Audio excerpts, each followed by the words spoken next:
Welcome back to the channel, everyone. Today is another beautiful day, but things in the soap world are absolutely chaotic right now. Grab your coffee, settle in, and let's dive right into the absolute madness that is heading our way in Port Charles. So, let's talk about the spoilers for Monday, June 15. Honestly, I am exhausted. Just looking at these notes makes me need a nap.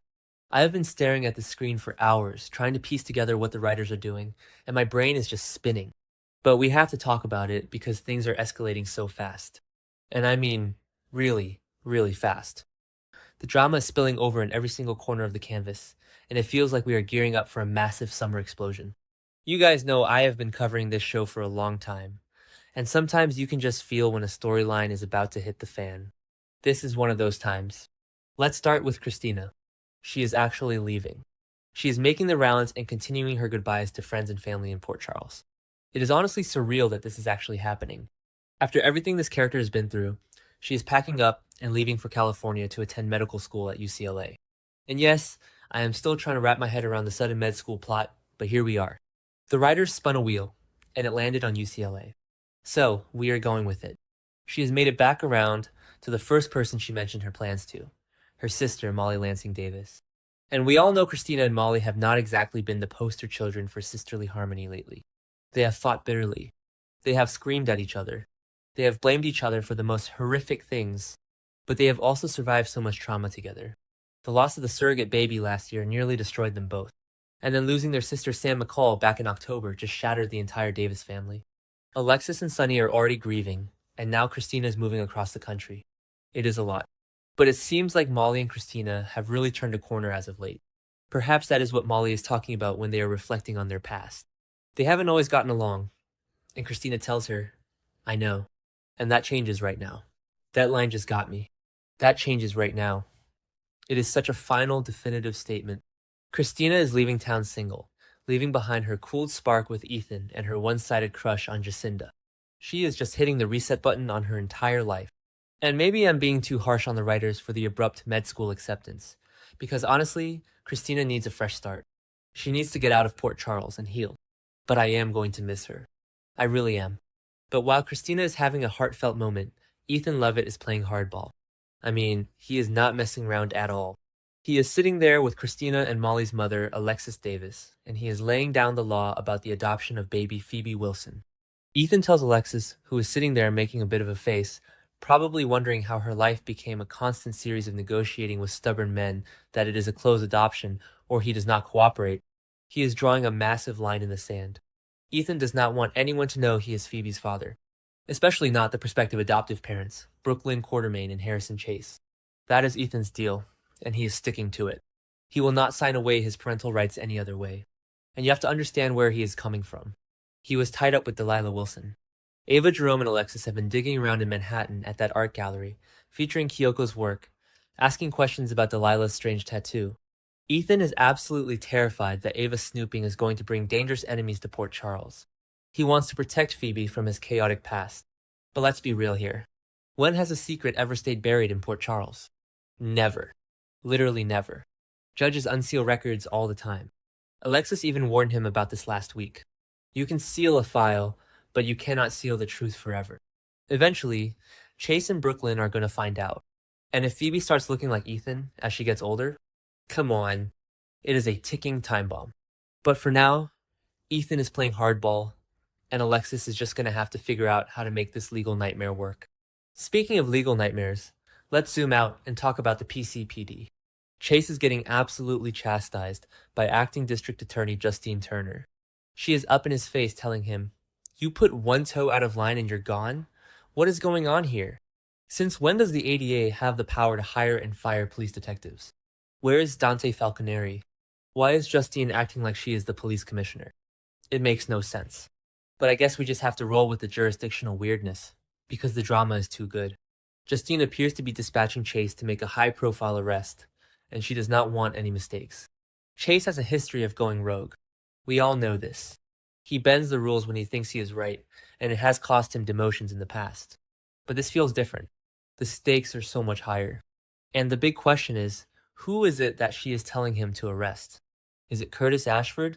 Justine has been aggressively pushing to prosecute Curtis for felony assault after he attacked Isaiah Gannon. Or is it Jen Sidwell? Or, and this is the theory that is keeping me awake, is Chase being sent to arrest his own wife? Michael Corinthos figured out that Brooke Lynn was the driver in the hit and run that injured Isaiah. Michael has been sitting on the secret, waiting for the perfect moment to blow up Brooke Lynn's marriage so he can push Chase toward Willow. If Justine somehow got her hands on the evidence about Brooke Lynn's black BMW, she might be forcing Chase to slap cuffs on his own wife. Can you imagine the fallout? It would be incredible television. But wait, there is another possibility. Because in the meantime, Sonny Corinthos appears to be in the questioning room at the Port Charles Police Department. Is that who Justine had Chase arrest? Sonny? Perhaps Justine is questioning him directly. Sonny is sitting there, looking completely unbothered, and he tells her, "Maybe you should stop pushing me for answers you don't really want." Oh, the tension. The absolute awkwardness of this scene is off the charts. Remember, Sonny and Justine have been having a secret affair. They have been sleeping together, and now she is interrogating him in a Stark police room. Why? Because Jen Sidwell made accusations of murder against Sonny and Laura Collins. Sidwell is a menace. Sonny and Laura thought they had him beat.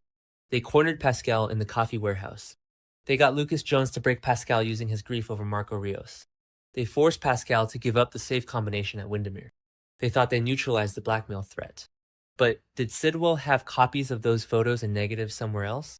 Did he hide them without even telling his lethal enforcer Ross Cullum? Of course he did. Sidwell is too smart, too calculating to leave his entire leverage in one safe. So now he is pointing the finger at Sonny, and Justine has to investigate her own secret lover. It is messy. It is so messy.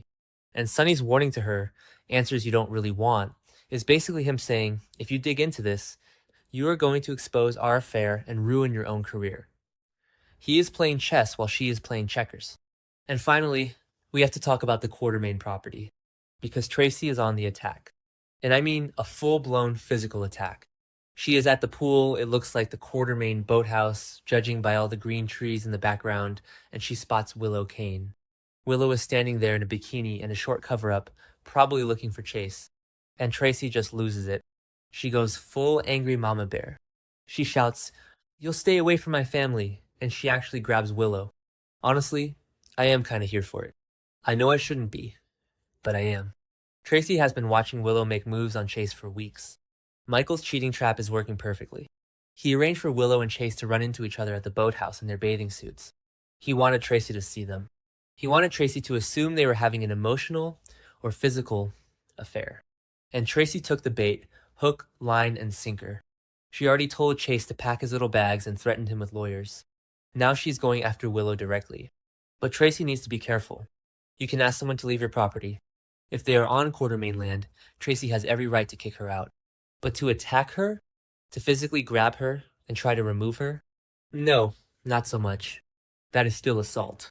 And Willow is exactly the kind of person who will play the victim and use this to her advantage. She is just so hypocritical. It drives me crazy. Willow is standing there acting like an innocent victim while she is literally committing massive felonies behind closed doors. She shot Drew. She is actively drugging him to keep him in a fake, locked-in state. She is conspiring with Nina Reeves and Jack Brennan to get leverage on Drew. She was just horrified to find out Brennan was awake because Nina didn't dose him, and now she's making deals with a dangerous WSB criminal. And yet, she has the nerve to stand at the boathouse in her bikini, batting her eyelashes at Chase, offering him a chief of staff job in Washington, D.C. to keep him close, and acting shocked when Tracy calls her out. What were the writers thinking making Willow this unhinged? Who actually believes this is going to end well for her? Brooke Lynn has already threatened to ruin Willow's political career if she doesn't back off. Now Tracy is physically assaulting her, and Michael is pulling the strings from the shadows, laughing as the whole thing burns down. It is a spectacular train wreck, and I cannot look away. So yeah, that is what we are looking at for Monday. A closed adoption ultimatum, an ADA acting out of her jurisdiction, a mob boss threatening his secret lover in an interrogation room, and a billionaire grandmother physically attacking a hypocritical politician in a bikini. Just a normal day in Port Charles, right? I am going to need another coffee to process all of this. Let me know what you guys think in the comments. Are you on Tracy's side? Do you think Chase is arresting Brooke Lynn? Let's talk about it.